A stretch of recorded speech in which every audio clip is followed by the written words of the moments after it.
मैं यहाँ उपस्थित सारे किसान भाइयों का DCM श्रीराम की तरफ से बहुत बहुत हार्दिक स्वागत करता हूँ और बहुत बहुत धन्यवाद भी करता हूँ कि आप अपने इतने कीमती समय में, जो बहुत बिजी आपका शेड्यूल चल रहा है, उसमें से कुछ समय निकाल के यहाँ पे आए। और ये इस बात का गवाह है कि आप लोग अपना काम छोड़ के आए हैं तो कुछ ना कुछ अच्छा सीखने की वजह से आए हैं। तो आज हम उपस्थित हुए हैं एक खेत प्रदर्शन के लिए। तो हाइब्रिड धान जिसकी हम बात करेंगे वो है श्रीराम 744। सबसे पहली खूबी की बात करते हैं कि इसकी हाइट यानी कि कद जो है मीडियम है, ना बहुत छोटा है और ना बहुत ऊंचा है। अब आप ही लोगों से पूछूंगा, अगर खेत या पौधे की ऊंचाई मध्यम है तो उसके क्या फायदे होंगे? गिरेगा नहीं, बिल्कुल सही बात है। देखने में अच्छा रहेगा, गिरेगा नहीं, पीटने में सुविधा रहेगा। ये सारे फायदे क्या है हमारे? उसका जो कद है वो मीडियम होने के कारण ये वैरायटी 125 से 130 दिन में पक के तैयार हो जाएगी। अब जैसे मैंने कहा कि हमारी फसल कम दिन में पक के तैयार हो जाएगी, तो कोई बताएगा कम दिन में तैयार होने का फायदा क्या होगा? समय से खेत खाली हो जाएगा। हाँ। और दूसरी फसल भी हमें समय से बोने के लिए भी मिल जाएगा। तो एक फायदा ये हो गया कि आपकी फसल समय से कट जाएगी और अगली फसल समय से लग जाएगी। आप लोग गेहूं लगाते हैं सब लोग। आपने जो गेहूं नवंबर में लगाया, ठीक है, और एक गेहूं आपने दिसंबर एंड में लगाया, तो दोनों में क्या फर्क आता है पैदावार में? कौन ज्यादा निकलता है, कौन कम निकलता है? नवंबर वाला ज्यादा निकलता है। उसका कारण क्या है? उसको पकने के लिए ज्यादा दिन चाहिए होते हैं, ठीक है। एक फायदा ये हो गया, आपकी अगली फसल टाइम से लग जाएगी। अगर हमारी वैरायटी कम दिन खेत में रहेगी तो कम पानी की जरूरत पड़ेगी और साथ साथ हमें कम बीमारी, कीट, इन चीज़ों का, जैसे मान लीजिए आंधी है, अब फसल आपकी पकने पे आ गई, अब 150 दिन वाली वैरायटी है तो उसको खतरा ज़्यादा रहेगा। 125 दिन वाली हो सकता है वो तब तक कट के आपके घर पे भी आ जाए, तो ये फायदा आपको और हो गया। जो भी वैरायटी आप लेते हैं उसमें पैदावार कैसे बनती है, उपज कैसे ज़्यादा होगी? एक वैरायटी है जिसमें कल्ले हैं 15, एक वैरायटी है जिसमें है 9 कल्ले। किसमें पैदावार ज़्यादा होगी? 15 वाले में। एक ये हो गया, उसकी कल्ले ज़्यादा होने चाहिए। अब कल्ले ज़्यादा हो गए, उसके साथ हमें क्या देखना है कि अगर उसकी बाली लंबी है और उसमें दाने ज़्यादा हैं और एक में बाली छोटी है और दाने पतले हैं, तो किसकी पैदावार ज़्यादा होगी? लंबी और मोटे दाने होंगे। अगले फायदे की बात करते हैं कि हमारे खेत में कई तरह की बीमारियां लगती हैं। जैसे 2 बीमारियां हमने बता रखी, एक ब्लास्ट होती है और एक जीवाणु झुलसा बोलते हैं। लेकिन ये जो वैरायटी है ये इन दोनों बीमारियों के प्रति सहनशील है। ज़्यादातर लोगों के पास पानी की कमी है। इस साल बारिश ज़्यादा हुई है, लेकिन हर साल ऐसा नहीं होता, हर साल बारिशें कम होती जा रही हैं। तो हमें ऐसी वैरायटी मिलनी चाहिए जो कम पानी में भी अच्छी पैदावार देती हो। अब बात आती है बीज दर कितना होना चाहिए, कब लगाना चाहिए, क्योंकि ये भी होना चाहिए ना। वैरायटी हमने बता दी, उसकी खूबियाँ बता दी, लगना कब चाहिए? जुलाई फर्स्ट वीक में लगता है। 10 जून तक आपकी अगर नर्सरी हो जाती है तो ये बहुत अच्छी पैदावार आपको देने वाली है। तो अगर किसी का अब भी कोई क्वेश्चन होगा तो आप लोग एक एक करके अपना सवाल पूछ सकते हैं। श्रीराम 744 जो है सरसों और चना के लिए क्या उपयुक्त है? आपके यहाँ सरसों चना कब लगता है? 15 अक्टूबर के बाद लगता है। और अगर आप लोगों ने, जैसे भाई साहब ने बताया कि हम 10 जून तक इसकी बुआई कर देते हैं, अगर वहाँ तक बुआई हो जाती है तो आपके लिए ये वैरायटी बिल्कुल उस टाइम कट के तैयार हो जाएगी। ये श्रीराम 744 गिरने की समस्या है या नहीं? तो ये वैरायटी कैसी है? मध्यम है, ना बहुत लंबी है ना बहुत छोटी है। तो इसलिए इसमें गिरने की समस्या जो है बहुत कम है या ना के बराबर है। सर, श्रीराम 744 के लिए बीज दर कितनी होनी चाहिए? तो जो हाइब्रिड धान होते हैं उसका बीज दर जो है 4 किलो जो है एकड़ का बीज जो है वो बहुत सही मात्रा है। सर, इसके कम श्रीराम 744 से कम पानी पर इसकी बुआई की जा सकती है। जितना लंबी वैरायटी होगी 135 दिन 150 दिन, उसमें पानी की आवश्यकता उतनी ज़्यादा होगी। तो ये वैरायटी जैसे मैंने बताया 125-30 दिन में हो जाती है, 30 दिन आपके नर्सरी में रह जाएंगे, तो कम पानी में भी ये आपको अच्छी पैदावार देगी। श्रीराम 744 धान में झुलसा रोग आता है या नहीं?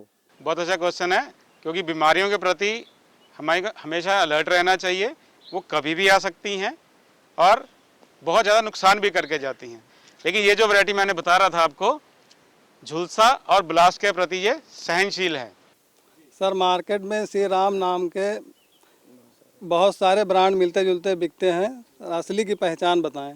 जो असली श्रीराम है वो कौन सी है? सबसे पहली पहचान बताऊंगा, जितने भी श्रीराम के उत्पाद होंगे, चाहे वो गेहूं हो, पेस्टिसाइड हो, धान हो, मक्का हो, सरसों हो, कोई सा भी होगा, उसमें 4 चीज़ें आपको पहचाननी पड़ेंगी। पहला, पैकेट का ऊपर का हिस्सा और नीचे का हिस्सा किस कलर का है? सफ़ेद। ये हमेशा सफ़ेद ही रहेगा, चाहे कोई सा उत्पाद हो। तो हमारा हर उत्पाद जो भी आएगा उसमें श्रीराम लिखा होगा। श्रीराम 744, श्रीराम 303, श्रीराम कार्टर, श्रीराम सब्जी का बीज, जो भी उत्पाद हमारा असली श्रीराम का होगा उसमें हमेशा श्रीराम लिखा होगा। इसी तरह से हमारा जो लोगो है वो हमेशा एक ही रहेगा। वो क्या रहेगा? ये वाला निशान। अब ये क्या है? ये बीच में क्या है? बाली। किसकी बाली है ये? गेहूं की बाली। कितनी बाली है? एक। बिल्कुल सही। जहां भी हमारा उत्पाद होगा उसमें एक बाली होगी और वो गेहूं की होगी। ये सारी चीजें आप जब भी जाएं मार्केट में, एक बाली देखें और 2 पत्ती जो आपको दिख रही है ये है। इसमें कोई सा उत्पाद लीजिए कंपनी का, वो चेंज नहीं होगा। चौथी पहचान, जो भी श्रीराम के उत्पाद होंगे उनके पैकेट के ऊपर ही आपको आगे ये DCM श्रीराम जो हमारी मेन कंपनी है उसका ये लोगो भी रहेगा। तो बहुत बहुत धन्यवाद। अभी एक काम करेंगे, हम लोग खेत में जाके ये जो आपको खूबियां मैंने बताई हैं एक बार खेत में जाके उसको देखेंगे। तो अभी हम खेत के अंदर आ चुके हैं। ये फसल जो है लगभग 13 जून को लगाई गई थी और आज कितनी तारीख है? 13। तो कितने महीने हो गए? 4 महीने, मतलब 120 दिन की ये फसल आज है। 5-7 दिन में कट जाएगी, तो इसका मतलब ये वैरायटी जो है 125 से 130 दिन में कट के बिल्कुल तैयार होती है। जो हमने वहाँ बोला वो हमने यहाँ देखा। हमने दिनों की बात कर ली, अब इसके दाने की बात करते हैं। तो ये दाना मैंने बताया था, कैसा बताया था वहाँ पे? मोटा और लंबा। ठीक है, तो ये आप अपने हाथ में देखिए, ये दाना मोटा और लंबा है। तो इसका पैदावार ज़्यादा होगा कम होगा? ज़्यादा होगा। हाँ, बनिस्बत जो पतला और छोटा दाना होगा उससे पैदावार इससे ज़्यादा रहेगी। अब हम देखेंगे इसका बाली। बाली में दाने ज़्यादा होंगे तो उत्पादन ज़्यादा होगा। तो हमने यहाँ पे 10-10 बाली हैं, एक अपनी वैरायटी की है और एक दूसरी वैरायटी की है। तो कैसे पता चलेगा दाने ज़्यादा या कम है? उसका वजन करके। ये हमने 0 पे रखा हुआ है। पहले श्रीराम 744 की बाली रखी है, इस पे कितना आ रहा है? 76.33। रखिए इसको साइड में। और अब ये रखिए अन्य प्रजाति जो हमने बगल वाले फील्ड से लिया है 5490। हाँ, हमारी 10 बाली जो श्रीराम 744 की है, 10 बालियों का वजन 76 ग्राम आया और अन्य जो है 10 बालियों का वजन कितना आया? 54 ग्राम। अब अगर हम इसको मल्टीप्लाई करते हैं पौधे में, तो हमने देखा है अपनी वैरायटी श्रीराम 744 का जो उत्पादन क्षमता है वो 24 से 28 क्विंटल है। मतलब 744 अगर लगाते हैं तो आपको प्रति एकड़ 4 से 6 क्विंटल आपको अधिक उत्पादन मिलेगा। तो आप ये बाली देखिए, इसको देख के क्या लगता है? किसी तरह का रोग, बीमारी, कीट नज़र आ रहा है इसमें? कुछ नहीं आ रहा है। तो मैंने वहाँ बताया था झुलसा और दूसरी बीमारियों के प्रति ये सहनशील। आप कोई सी बाली देखिए, इसमें किसी तरह की कोई जो बीमारी है वो आपको नहीं दिखाई दे रही। तो ये इसकी हाइट जो है यहाँ तक आ रही है, ये मध्यम में आती है। अगर लंबी वैरायटी होती तो कहाँ तक हाइट जाती? कम से कम यहाँ तक जाती। तो मध्यम हाइट है। तो इसका क्या फ़ायदा है अपने को?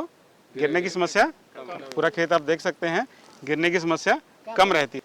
अभी हमने जो वहाँ पे बातें की थी, तो आपको लगता है ये वैरायटी उस सारी जो गुण बताए गए थे वो सब इसमें मिल रहे हैं?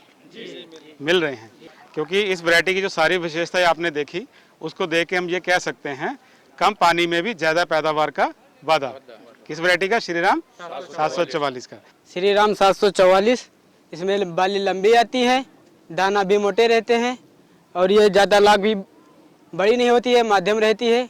इसका उत्पादन भी बढ़िया होता है और जो है किसान भाई यही लगाते हैं। मेरी ये फसल है, मेरा अरमान है इसमें कि लमसम 20-24 कुंटल तक निकलेगा। हमने लगाया, हम बहुत खुश हैं और अगले साल फिर हम यही लगाएंगे। श्रीराम 744 जो है गिरता नहीं है। अन्य वैरायटी के धान गिर जाते हैं। इसकी लंबाई मतलब कम है और ज़्यादा मध्यम का भी, छोटा भी नहीं है, मध्यम वर्ग का है ये। और पैदावार मोटा धान होता है, इसलिए इसकी पैदावार अधिक है। श्रीराम 744 मध्यम ऊंचाई के होने के नाते ये गिरता नहीं है। इसके दाने जो हैं वो मोटे होने की वजह से उपज अच्छी मिलती है और इसमें किसी प्रकार का कोई रोग ना होने के कारण किसान को ज़्यादा बेनिफिट है। अन्य वैरायटी गिर जाने के बाद उसमें उपज कम हो जाती है, लिहाजा किसानों का नुकसान ज़्यादा होता है। ये श्रीराम 744 है और इसकी मार्केट में पकड़ ज़्यादा है। मैं 6 साल से श्रीराम के वो सारे उत्पाद बेच रहा हूँ और जिस किसान को मैं एक बार देता हूँ वो अगले साल फिर मांगता है। और उसके बाद में इसकी मध्यम ऊंचाई है और मार्केट में पकड़ ज़्यादा है लंबी वाली आते हैं, कल्ले ज़्यादा आते हैं। जिस क्षेत्र में पानी की कमी ज़्यादा मतलब कम होती है वहाँ भी ये तैयार हो जाता है। और मोटा दाना है, इसलिए एक एकड़ में 24 से 26-28 कुंटल तक पैदावार मिल जाती है।